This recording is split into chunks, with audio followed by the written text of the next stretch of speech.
کتنی ہو گئی فقانوں فرمانے رجلا جب اللہ کے رسول صلی اللہ علیہ وسلم کے اصحاب کی یعنی آپ پر ایمان لانے والوں کی تعداد کتنی ہو گئی 38 ہو گئی تو الحا ابو بکر علی رسول اللہ صلی اللہ علیہ وسلم کی ضرور حضرت ابو بکر صدیق رضی اللہ تعالیٰ عنہ نے اللہ کے رسول صلی اللہ علیہ وسلم سے نبوت کے اعلان و اظہار پر اصرار کیا گزارش کیا رسول اللہ صلی اللہ علیہ وسلم اب ہم نہ چھپیں اب اپنے ایمان و عقیدے کا اظہار کریں تو اللہ کے رسول صلی اللہ علیہ وسلم ارشاد فرماتے ہیں ابا بکر انا قلیل ہم بہت کم ہیں اس لیے اب اس کم تعداد کے رہتے ہوئے ہم ابھی اگر اعلان کر دیتے ہیں تو دشواری پیش آئے گی بیان فرماتے فلم یزل ابو بکر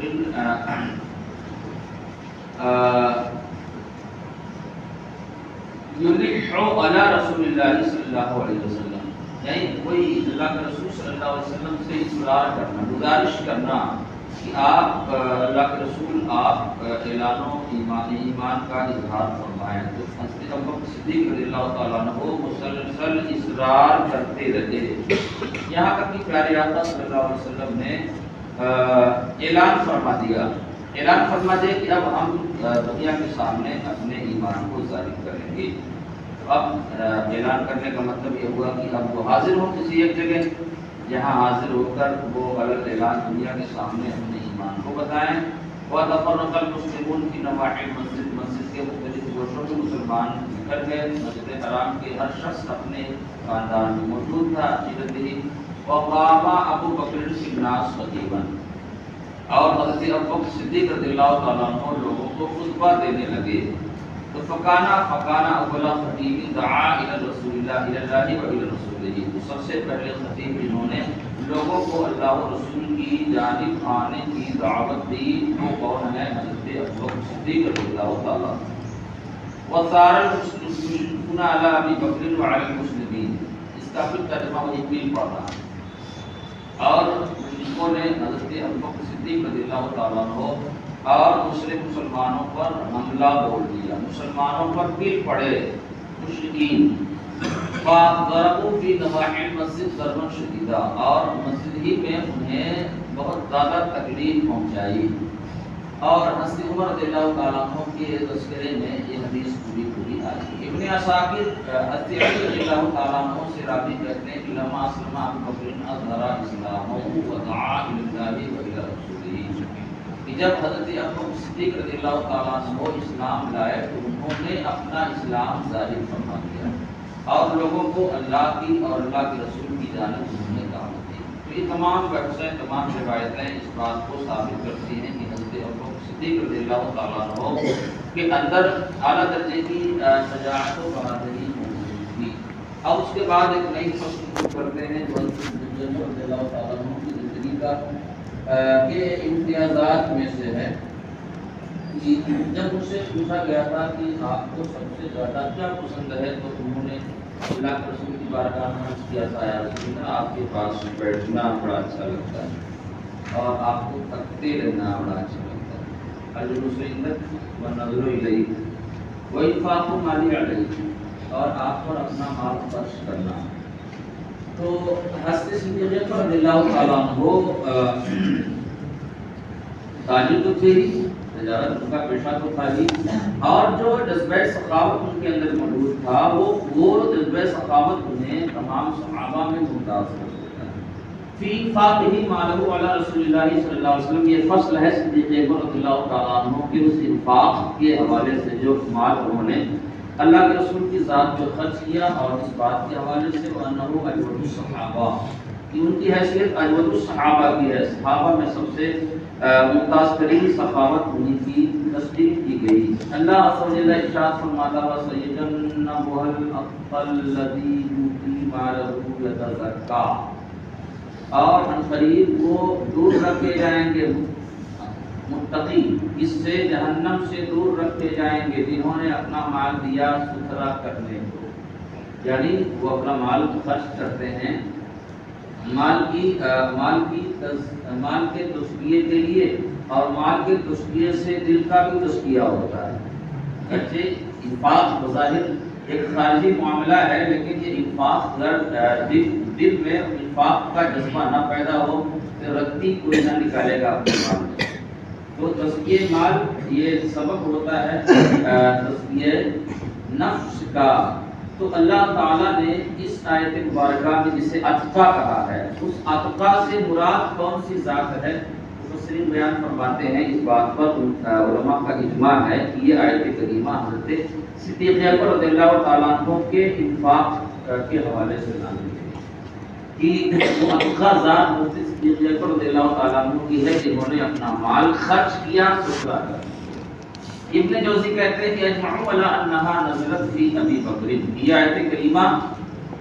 اس آیت کریمہ کا صدیق اکبر رضی اللہ تعالیٰ عنہ کی شان میں نازل ہونا اس پر علماء کا اجماع ہے۔ اب مختلف روایتیں اخرج احمد عن ابی ہریرہ قال قال رسول اللہ صلی اللہ علیہ وسلم ما نفعنی مال قط ما نفعنی مال ابی بکر، جتنا مجھے حضرت صدیق اکبر کے مال نے فائدہ پہنچایا اتنا کسی کے مال نے فائدہ نہیں پہنچایا۔ تو جب یہ باتیں اللہ کے رسول کی زبان حضرت صدیق اکبر رضی اللہ تعالیٰ عنہ نے سماعت کی تو وہ رونے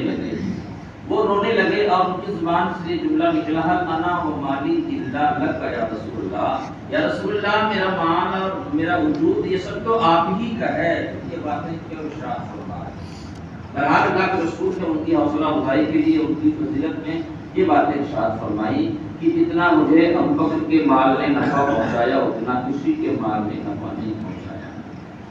اور ابو یعلا سے عائشہ صدیقہ رضی اللہ تعالیٰ عنہ سے اس مرفوعاً اس طرح کی حدیث سے بیان فرماتے ہیں۔ ابن کثیر نے حضرت علی رضی اللہ تعالیٰ عنہ، عبداللہ ابن عباس، حضرت انس، جابر بن عبداللہ، ابو سعید خدری، ان حضرات سے ابن کثیر نے اس جیسی حدیثیں روایت کی ہیں کہ اللہ کے رسول صلی اللہ علیہ وسلم نے اس مضمون کی باتیں ارشاد فرمائی، اس کے متعدد روایات ہیں صحابہ میں۔ خطیب سعید بن مسیب سے مرسل روایت کرتے ہیں، وہی روایت جو اوپر مذکور ہوئی اس میں اتنا زیادہ ہے وکان رسول اللہ صلی اللہ علیہ وسلم یقضی فی مال ابی بکر کما یقضی فی مال نفسہ، اس طرح اللہ کے رسول صلی اللہ علیہ وسلم اپنا مال خرچ کرتے تھے ایسے ہی وہ اللہ کے اپنے صدیق اکبر کا مال خرچ کرتے تھے، یعنی جس طرح وہ اپنا مال خرچ کرتے تھے ایسے ہی ان کا مال خرچ کرتے تھے، گویا کہ ان کے مال کو بھی اپنا سمجھتے تھے، کیوں؟ کیونکہ انہوں نے اپنے وجود کو اور اپنے مال کو آپ کے سپرد کر دیا تھا، یعنی مال میں اسی طرح کا اختیار آپ کو دے دیا تھا جس طرح آپ کو اپنے مالوں میں اختیار حاصل تھا۔ ابن عساکر متعدد طرق سے عائشہ صدیقہ اور حضرت عروہ بن زبیر رضی اللہ تعالیٰ عنہ سے راوی ان ابا بکر رضی اللہ تعالیٰ عنہ اسلم یوم اسلم اربعون الف دینار فی لفظ اربعون الف درہم فانفقها علی رسول اللہ صلی اللہ علیہ وسلم، جس دن حضرت صدیق اکبر ایمان لائے ان کے پاس 40,000 دینار تھا یا 40,000 درہم تھا، اور یہ سارا کا سارا ترتیب بار، ایسا نہیں کہ یہاں ایک ہی مرتبہ میں سب کا سب خرچ کر دیا، ترتیب بار متعدد واقعے پر انہوں نے اللہ کے رسول صلی اللہ علیہ وسلم پر خرچ کر دیا۔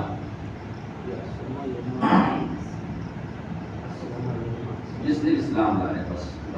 جس دن جو اسلام لائے اس دن ان کے پاس کتنا مال تھا اور یہ پورے کا پورا مال انہوں نے اللہ کے رسول صلی اللہ علیہ وسلم پر خرچ کر دیا۔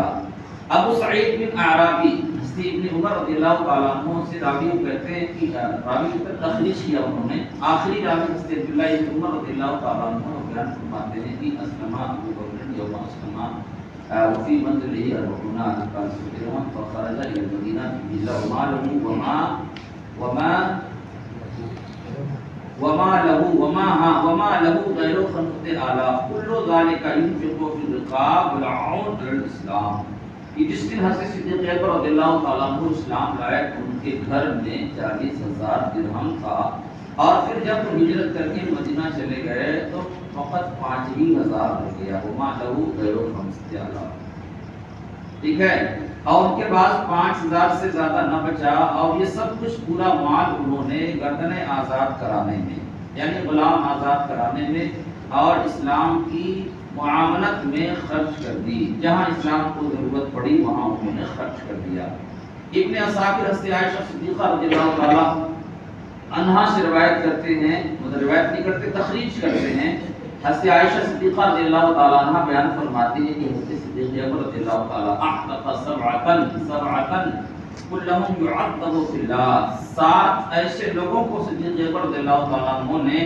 آزاد کرایا، خرید کر انہیں آزاد کیا، جنہیں اللہ کی راہ میں سخت ترین آزمائش کا سامنا تھا،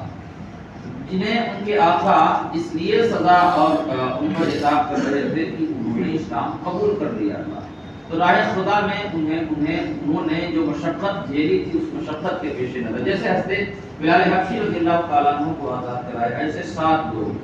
جن مسلمان غلاموں کو ان کے آقاؤں نے سخت ترین اذیتوں میں پلا کر رکھا تھا، انہیں آزاد کرایا، اپنا پیسہ کر کے خرید لیا، اس کے بعد آزاد کر دیا۔ تو یہ بھی ان کا جذبہ سخاوت ہی ہے۔ ابن شاہین سنہ میں اور امام بغوی اپنی تفسیر ابن عساکر حضرت عبداللہ ابن عمر رضی اللہ تعالیٰ عنہ آخری راوی بیان فرماتے ہیں تو ان نبی صلی اللہ علیہ وسلم و انہ ابوبکر صدیق کہ میں اللہ کے رسول صلی اللہ علیہ وسلم کی بارگاہ میں حاضر تھا اور ان کی بارگاہ میں صدیق اکبر رضی اللہ تعالیٰ عنہ بھی جلوہ فرماتے وعلیہ عباءۃ قد خللها فی صدرہ بخلال، اور ان پر ایک عباءۃ، ان پر ایک جبہ تھا، ان کے جسم پر ایک جبہ تھا جس کے سینے کو انہوں نے کانٹوں سے جوڑ رکھا تھا، یعنی بٹن کی جگہ پہ، گھنڈی کی جگہ پہ کانٹے ڈال رکھتے تھے۔ جو سینے پر عام طور پہ گریبان اتنا بڑا نہیں ہوتا، اس میں سر چلا جائے، اسی لیے یہ سینے پر یہ کھولا جاتا ہے، کیا کہتے ہیں، ایک پٹی ہوتی ہے، پٹی کے بٹن ہوتے ہیں، ہر کپڑے میں ایسا ہوتا ہے، ورنہ جتنا حصہ یہ ہے اتنے حصے میں آپ کی گردن تو آگے پیچھے ہو سکتی ہے، آپ کا سر اقدس نہیں آ سکتا، اس لیے ہر شخص کے لیے یہ چیز لازم ہے۔ تو بیان فرماتے ہیں کہ ان پر ایک جبہ تھا اور اس جبے کا جو بٹن تھا، اس بٹن کی جگہ پہ کانٹا لگا ہوا تھا، انہوں نے جبے کے اگلے حصے کو سینے پر کانٹوں سے ڈوب رکھا تھا، کیا رکھا تھا؟ ڈوب رکھا تھا۔ لغت میں مجھے کتنا پہلے بہرحال چاہے ہمارے گاؤں میں ادھر بولا جاتا ہے، قد خللها فی صدرہ بخلال، انہوں نے اپنے سینے پر کانٹے ٹانک رکھے تھے، صاف کانٹے ٹانک رکھے تھے۔ فنزل علیہ جبریل علیہ السلام، اللہ کے رسول صلی اللہ علیہ وسلم کی بارگاہ میں حضرت جبریل حاضر ہوئے اور کہا اے اللہ کے رسول مالی ارا ابا بکر علیہ عباءۃ قد خللها فی صدرہ بخلال، کہ میں کیا دیکھ رہا ہوں کہ ابو بکر کے اوپر پڑے ہوئے کپڑے کو انہوں نے کانٹوں سے ٹانک رکھا ہے۔ ترجمہ وہی ہے کہ سینے پر کانٹا، جی کانٹا نہیں جانتے، ٹانک رکھا ہے، ہاں کانٹا ٹانک رکھا ہے۔ مراد یہ ہے کہ جو بٹن لگے ہوئے ہیں، بٹن ان بٹنوں کی جگہ پہ کانٹے لگے ہوئے تھے، کانٹوں سے جیسے پن لگاتے ہیں نا، پن، ہاں جی، پرانے زمانے کے لوگوں نے پن کو کی ایجاد نہیں کی تھی، پن کو بعد میں ایجاد ہوئی، اس کی جگہ پہ کانٹا جانتے ہیں، دونا جانتے ہیں، دونا ببول کے کانٹے اور دوسرے کانٹے ہوتے ہیں، کانٹے دار ہوتے ہیں، دونا ہونا جو بنایا جاتا ہے، دھاک جانتے ہیں، دھاک، ٹھیک ہے، ایسا کرے کبھی کبھی آپ دیہاتوں میں پڑے ہوئے صحراؤں کا، ان گلزاروں کا کبھی کبھی دورہ کر لیا کریے، تب پتہ چلے کہ ہاں واشنگٹن اور دیہاتوں میں کیا فرق ہے۔ بہرحال فرماتے ہیں جبریل امین پائے رسول میں حاضر ہوئے، انہوں نے کہا یا رسول اللہ دیکھیے ان کا حال کیا، میں دیکھ رہا ہوں کہ ان کے جسم پر جو کپڑا ہے اس کپڑے میں بٹن تک نہیں ہے، انہوں نے کانٹے ٹانک رکھے ہیں۔ تو اللہ کے رسول صلی اللہ علیہ وسلم نے ارشاد فرمایا ہے جبریل انفقا مالہ علیہ قبل الفتح، انہوں نے سارے کا سارا مال مکہ سے پہلے مجھ پر خرچ کر ڈالا۔ تو اب اس کے بعد حضرت جبریل کہتے ہیں کہ اللہ یقرؤ علیہ السلام، اللہ عز و جل انہیں سلام بھیجتا ہے، صدیق اکبر رضی اللہ تعالیٰ عنہ کو سلام اللہ بھیجتا ہے اور یہ کہتا ہے قل لہو آپ اسے ارشاد فرماتے ہیں الراضٍ انت عنی فی فقرک ھذا ام ساقط، کہ جو فقر تم نے برداشت کیا ہے اس فقر کے معاملے میں کیا تم مجھ سے راضی ہو یا ناراض ہو؟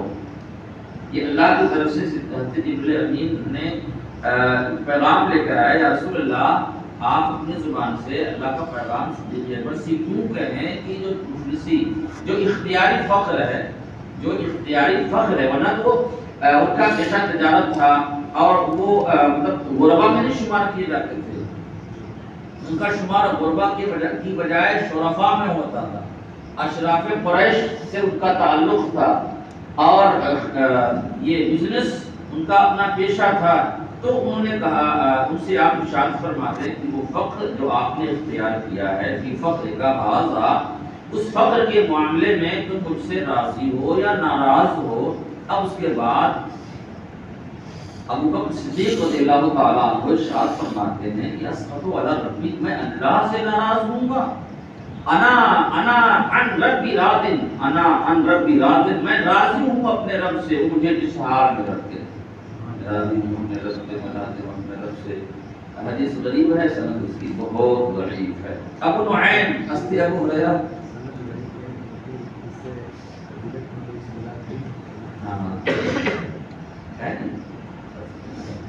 فضائل میں تو معتبر نہیں ہے، اصل میں سند میں ضعف کسی خاص راوی کی بنیاد پر آ گیا ہے۔ ابو نعیم حضرت ابو ہریرہ رضی اللہ تعالیٰ عنہ اور حضرت عبداللہ بن مسعود رضی اللہ تعالیٰ عنہ سے مثلہ تخریج کرتے ہیں، اور یہ جو سندیں ہیں ان دونوں حضرات کی یہ بھی ضعیف ہیں۔ اور ابن عساکر اسی طرح کی حدیث حضرت عبداللہ بن عباس رضی اللہ تعالیٰ عنہ سے روایت کرتے ہیں، سب روات مطلب اس کی سندیں مختلف ہیں۔ اس سند کے بارے میں انہوں نے کوئی اپنی رائے نہیں پیش کی ہے کہ ابن عساکر نے حضرت عبداللہ بن عباس رضی اللہ تعالیٰ عنہ کی اس روایت کی تخریج کی ہے، اس کی سند کیسی؟ بہرحال اوپر والی سند جن میں شاہین نے، بغوی نے، ابن عساکر نے روایت کی ہے، آخری راوی حضرت عبداللہ بن عمر ہیں، ابو نعیم کے آخری راوی حضرت ابو ہریرہ رضی اللہ تعالیٰ عنہ عبداللہ بن مسعود ہیں، ابن عساکر کے بھی آخری راوی حضرت عبداللہ بن عباس ہیں۔ اب اس کے بعد ابن عساکر کے علاوہ خطیب نے بھی بسند واہن، پورا کوئی بسند ضعیف، ایک سند ضعیف سے حضرت عبداللہ بن عباس رضی اللہ تعالیٰ عنہ سے تخریج کرتے ہیں کہ صلی اللہ علیہ وسلم قال، مضمون وہی ہے، حبط علیہ جبریل علیہ الفسا، کہ وہ متخلد بہا، کہ جبریل امین میرے پاس آئے، حبطہ کا معنی ہوتا ہے اترنا، میرے پاس آئے اور اس وقت جو ہے جبریل کے اوپر علیہ، حضرت جبریل نے جو کپڑا پہن رکھا، علیہ تکفسا، ان کے اوپر ایک چادر تھی، ایک کپڑا تھا ان کے اوپر، ایک لباس، تکفسا معنی لباس، تکفسا لکھا ہوا ہے،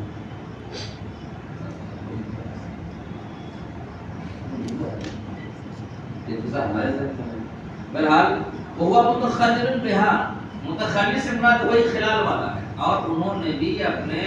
اس کپڑے کے بٹن کو کانٹوں سے ٹانک رکھا تھا، کانٹے ٹانک رکھے تھے سینے پر۔ حضرت جبریل جو کپڑا پہن کر آئے، ظاہر سی بات حضرت جبریل کے لیے کیا معاملہ ہے، ان کو تو یوں مل جائے گا، جو لباس چاہیں گے وہ لباس ان کو مل جائے گا، وہ دنیاوی لباس، کانٹے ٹانکے ہوئے لباس پہننے کی انہیں چندہ ضرورت نہیں ہے۔ بہرحال ان کے اوپر جو کپڑا تھا اس میں بھی کانٹے ٹکے ہوئے تھے، تو آقا ارشاد فرماتے ہیں، میں نے کہا اے جبریل یہ کیا بڑھیا بنا رکھا ہے، یہ کون سا کپڑا پہن کر آئے، تمہارے لیے کون سی مفلسی اور کون سی مجبوری ہے کہ تمہیں تینوں نہیں مل رہے تھے کیا؟ مہاسا یہ کیا ہے؟ تو انہوں نے جواب دیا ان اللہ امر الملائکہ ان تتخلل فی السماء کتخلل ابی بکر فی الارض، ٹھیک ہے نا،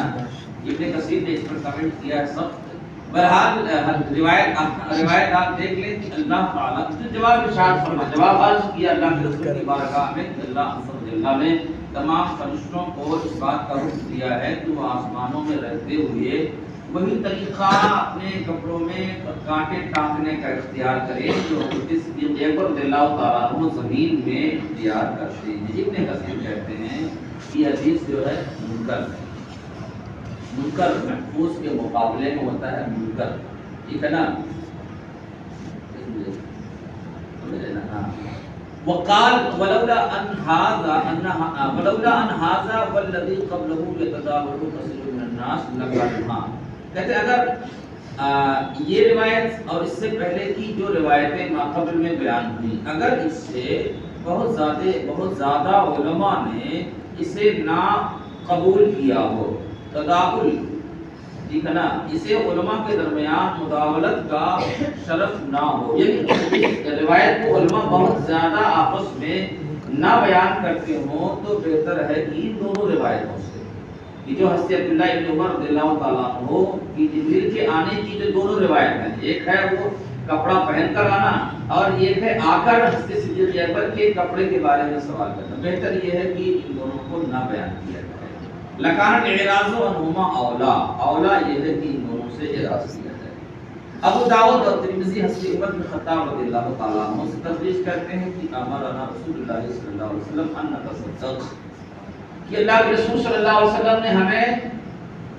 صدقہ کرنے کا حکم فرمایا۔ یہ جیش اسرت کا موقع ہے، حضرت عمر رضی اللہ تعالیٰ عنہ روایت کرتے ہیں اور بڑے فخر سے روایت کرتے تھے کہ مطلب آج تو میں پڑھوں گا، آج تو میں پیچھے کروں گا، نیکیوں میں سبقت لے جانا، ایک دوسرے سے آگے بڑھ جانا، یہ جذبہ تھا اور یہ جذبہ تمام ایمان والے بندوں میں ہونا چاہیے کہ نیکیوں میں سبقت کریں، وہ کوشش کریں کہ ہم یہ نہیں کہ ہاں آپ بھی 5 وقتہ نمازی ہیں تو ساتھ ہی ساتھ یہ تہجد گزار بھی ہیں تو ہم سوچیں کہ اب ہم تو آگے بڑھ ہی نہیں سکتے، بھائی آپ 5 وقتہ نماز بھی پڑھیں، تہجد بھی پڑھیں اور آگے بڑھنے کے لیے دیگر نوافل بھی ادا کریں، کچھ اور کام کریں جو یہ کام نہیں کر رہے ہیں، تاکہ اب وہ آپ کو دیکھ کر وہ آپ سے بڑھنے کی کوشش کریں، یہ نیکیوں کو فروغ حاصل ہوگا۔ یہ جو مسابقت کے روایتیں اور گیتیں ہیں، ان گیتوں اور روایتوں کا اپنا ایک فائدہ ہے، گیتوں کا، روایتوں کا، اگر یہ نیکیوں کو فروغ دینے کے ارادے سے یہ مسابقت ہے، مسابقہ رکھا گیا، ٹھیک ہے نا، تو وہ مسابقہ فائدہ مند ہے اور نیکیوں ہی میں مسابقہ ہونا چاہیے، یا کوئی ایسا عمل جو نیکی میں مدد کرتا ہو، ایسا کام جو نیکیوں میں مدد دیتا ہو، دوڑ کا مقابلہ کرایا جائے،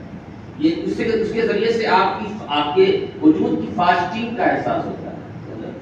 فاسٹنگ لگ رہا ہے ہوگا ضرور۔ بہرحال ارشاد فرماتے ہیں کہ اللہ کے رسول نے چندے کا اعلان کیا، اللہ کے رسول نے چندے کا اعلان کیا، امرنا ان نتصدق فوافق ذالک مالا عندی، ٹھیک ہے نا، تو لفظی ترجمہ کریں گے تو یہ چیز اس مال کے موافق ٹھہری جو میرے پاس موجود تھا، مراد یہ ہے تو میں نے بھی چندہ دینے کا ارادہ کر لیا، ٹھیک ہے نا۔ وقل تو اور میں نے دل میں کہا الیوم اسبق ابا بکر ان سبقت یومن، کسی دن میں ان سے آگے نہیں بڑھ پایا، آج تو آگے بڑھ جاؤں گا، ان یہاں نافیہ ہے، کسی دن میں ان سے آگے نہ ہو سکا، آج ان سے آگے بڑھ جاؤں گا۔ تو میں نے دل میں کہا کہ آج میں سبقت لے جاؤں گا حضرت ابوبکر صدیق رضی اللہ تعالیٰ عنہ سے، کسی دن میں سبقت نہ لے جا پایا، فجئت بنصف مال، میں آدھا مال لے کر بارگاہ رسول میں حاضر ہوا۔ اللہ کے رسول صلی اللہ علیہ وسلم نے پوچھا گھر والوں کے لیے کیا چھوڑا؟ جواب دیا کہ جتنا لایا ہوں اتنا چھوڑ دیا۔ خود تو اس لوگوں جتنا لایا اتنا میں نے چھوڑ دیا، اور آتا ابو بکر بکل مانی، صدیق اکبر رضی اللہ تعالیٰ عنہ اپنے گھر کا سارا اثاثہ لے کر بارگاہ رسول میں حاضر ہوئے۔ اللہ کے رسول نے پوچھا ابو بکر گھر والوں کے لیے کیا چھوڑا؟ وہ کہتے ہیں کہ میں نے انہیں اللہ اس کے رسول کے حوالے، اب قیت لهم اللہ، ٹھیک ہے نا،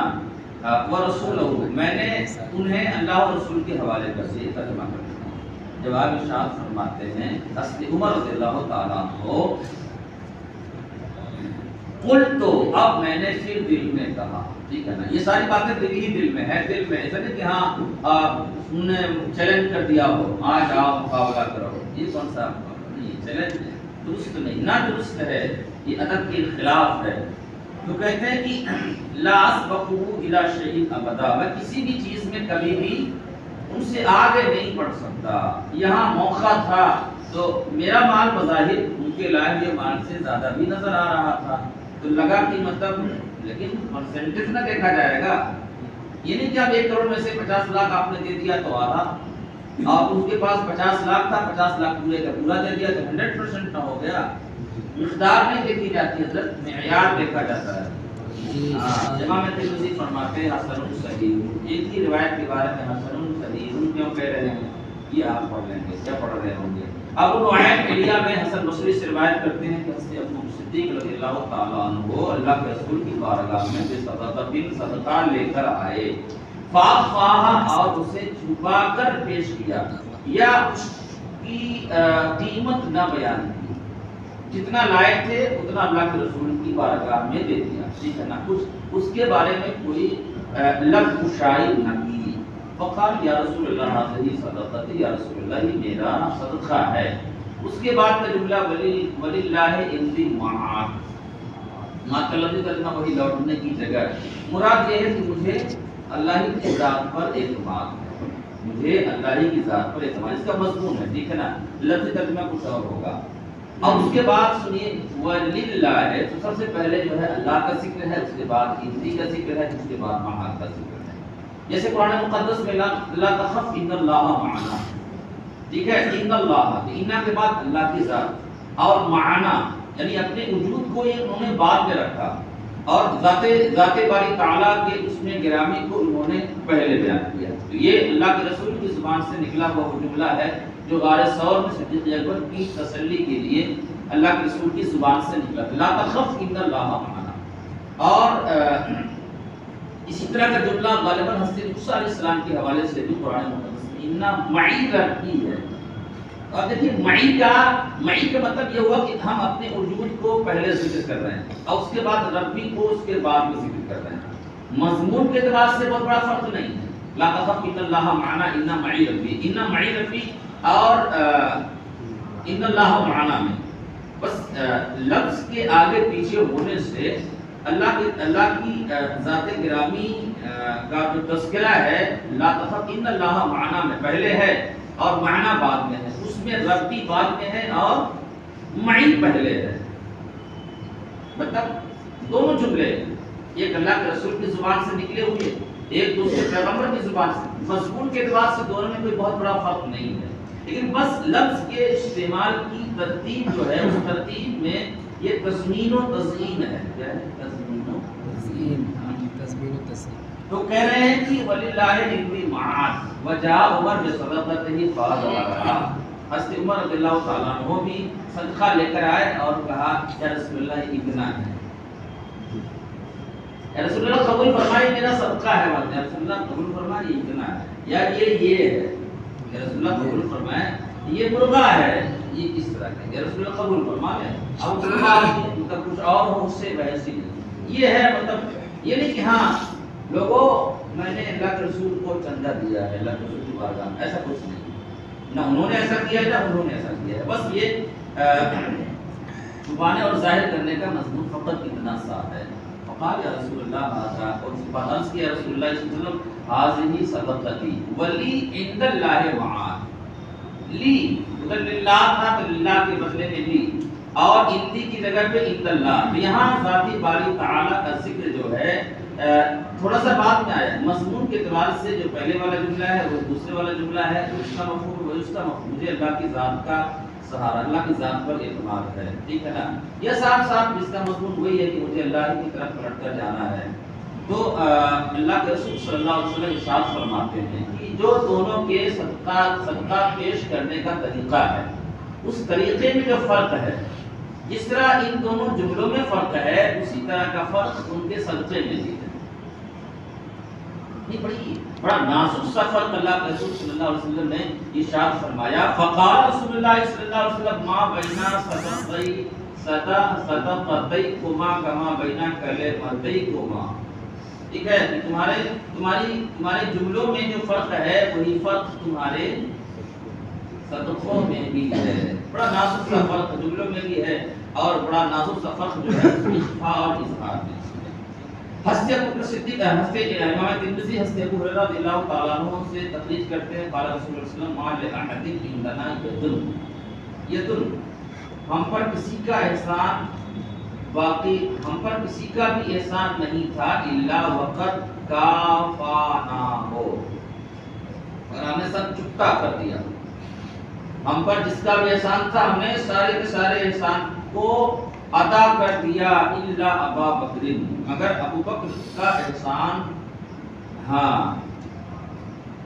چکتا کرنے کا مطلب یہ ہوا کہ ہم نے اسے پورے کا پورا اور یہ جبر کی فضیلت میں یہ چیزیں بیان کی جا رہی ہیں. ایسا نہیں کہ اللہ کے رسول صلی اللہ علیہ وسلم ان کے احسانوں کا بدلہ چکانے کی طاقت نہیں رکھتے تھے، ایسا کوئی مضمون نہیں. الا ابا بکر فإن له عندنا يدا يكافئه الله بها يوم القيامة، کیونکہ ہمارے پاس ان کے ایسے احسانات محفوظ ہیں جن کا بدلہ اللہ عز و جل قیامت میں عطا فرمائے گا. اس کے بعد بھی مشہور ہے ما نفعنی مال قط ما نفعنی مال ابی بکر. بزار آخری راوی صدیق رضی اللہ تعالیٰ عنہ سے روایت کرتے ہیں، وہ کہتے ہیں کہ میں اپنے والد گرامی کو ابو قحافہ والد گرامی کو لے کر اللہ کے رسول کی بارگاہ میں حاضر ہوا. جی تو بے ابی قحافہ الى نبی صلی اللہ علیہ وسلم فقال اللہ برکت شیخ حتی آتی ہوں، یہ بوڑھے آدمی کو کاہے لے کر آیا، میں ہی چلا آتا ہوں. ترجمہ ہو گیا؟ ہاں ان کو زحمت دینے کی کیا ضرورت تھی، میں خود آ جاتا ان کے پاس. کسی بڑے شخص کو یہ اللہ کے رسول صلی اللہ علیہ وسلم کا کی وہ حوصلہ افزائی ہے، ٹھیک ہے نا، اور بڑوں کے ادب اور ان کی تقریب کا وہ لحاظ ہے جو اس جملے سے نظر آتا ہے. ٹھیک ہے میں اللہ کا رسول ہوں اور یہ آپ کے والد گرامی ہیں، لیکن ان کی عمر زیادہ ہو چکی ہے، ٹھیک ہے نا، ان کی عمر زیادہ ہے، تو انہیں زحمت دینے کی کیا ضرورت تھی، انہیں میرے پاس نہیں لانا تھا، مجھے ان کے پاس لے کے چلنا تھا. ٹھیک ہے، انہیں لے کر کیوں آئے، میں خود آ جاتا. اللہ تعالیٰ کا شیخ انتقال بل ہوا احق کو انیا کیا گیا رسول اللہ، یہی آپ کے پاس، انہی کو آپ کے پاس آنا چاہیے، انہی کو آپ کے پاس آنا چاہیے، ٹھیک ہے نا. اس کے بعد ارشاد فرماتے ہیں نانا فضور لے ایادی نہیں اندنا، ٹھیک ہے نا. ہم محفوظ رکھتے ہیں اس کے بیٹے کو کہ ان احسانوں کو اپنے پاس، ٹھیک ہے نا. اللہ کے رسول صلی اللہ علیہ وسلم کا اپنا جملہ ہے کہ یہ جو شیخ تشریف لائے ہیں اس کے بیٹے کے احسانوں کو ہم، ٹھیک ہے نا، اپنے پاس محفوظ رکھتے ہیں، اور اس لیے محفوظ رکھتے ہیں کہ وہ ان کا بدلہ اللہ رب العزت قیامت میں، یعنی اسی مضمون کو بیان فرمایا ہے. آگے جو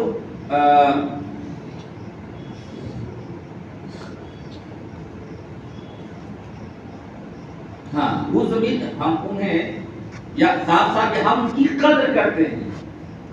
ہم ان کی قدر کرتے ہیں اس کے بیٹے کے ان احسانوں کی بنیاد پر جو ہمارے پاس محفوظ ہے، ٹھیک ہے نا. یہ جو اللہ کے رسول نے فرمایا کہ شیخ کو لانے کی کیا ضرورت تھی، میں خود آ جاتا، ٹھیک ہے نا. چونکہ ان کے بیٹے کے احسانات میرے پاس محفوظ ہیں تو انہیں زحمت نہ دیا کرو، مجھے خبر کر دیا کرو کہ یہ ملنا چاہتے ہیں تو میں خود ان کے پاس پہنچ جاؤں. یہ اللہ کے رسول صلی اللہ علیہ وسلم کا آخری مضمون. ابن عساکر ابن عباس رضی اللہ تعالیٰ عنہ سے روایت کرتے ہیں قال رسول اللہ صلی اللہ علیہ وسلم ما احد عندي اعظم يدا من ابي بکر واسانی بنفسه وماله وانكحني ابنته، کہ میرے پاس ابو بکر صدیق رضی اللہ تعالیٰ عنہ سے بڑا کسی کا احسان نہیں ہے. میرے پاس جتنے یا صاف جتنی امداد، جتنا تعاون انہوں نے میرا کیا ہے کسی اور نے اتنا تعاون نہیں کیا ہے، جتنے ان کے احسانات ہیں. یہ اللہ کے رسول صلی اللہ علیہ وسلم کی احسان شناسی ہے. ورنہ آج حال یہ ہے کہ جو بڑا ہے وہ بڑا یہ سمجھتا ہے کہ شاید اس نے صرف حق تو ادا کیا، احسان کیا کیا. حالانکہ احسان تو احسان ہے، چاہے وہ چھوٹا کرے چاہے بڑا کرے، احسان تو احسان ہے. اور بڑی وضاحت کے ساتھ آقا صلی اللہ علیہ وسلم بیان فرماتے ہیں کہ ان کے احسانات بہت زیادہ ہیں. حالانکہ انہوں نے جذبہ فداکاری کے ساتھ، جذبہ جانثاری کے ساتھ انہوں نے اللہ کے رسول کے ساتھ یہ کام کیا ہے کہ اس سے میری عظمت میں اضافہ ہوگا اور اللہ کی بارگاہ میں برگزیدہ بندہ بنوں گا۔ اس کے باوجود اللہ کے رسول صلی اللہ علیہ وسلم ان کے احسانات کو یاد فرماتے، ان کے سامنے بھی اور صحابہ کے درمیان بھی اس کا تذکرہ فرماتے تھے۔ اور یہ چیز ہمیں اختیار کرنی چاہیے، یعنی کہ ہاں آپ بھی صاحب ہو گئے ہیں تو کسی مرید کے کسی احسان کو نہیں، آپ استاد صاحب ہو گئے تو کسی شاگرد کے کسی احسان کو نہیں۔ ہر بڑا اگر اپنی زبان کو اس لیے استعمال کرنے لگ جائے کہ وہ چھوٹوں کی کسی بھی عمل کی وہ تعریف کرے گا تو اس حوصلہ افزائی سے وہ اور کام کرنا شروع کر دیں گے۔ ہماری حوصلہ شکنی سے ہمارے بہت سے چھوٹے بڑے بڑے کام کرنے کی ہمت نہیں کر پاتے۔ یہ منہ اور مسل کی دال اتنا بولا جاتا ہے، یہ کیا بات ہے؟ یہ منہ اور مسل کی دال کیا ہے؟ یہ منہ اور مسل کی دال کیا مطلب ہے؟ اچھی باتیں بولنے کا حق سب کو ہے، چاہے وہ چھوٹا ہو چاہے بڑا ہو۔ یہ منہ اور مسل کی دال کا کیا مطلب ہے؟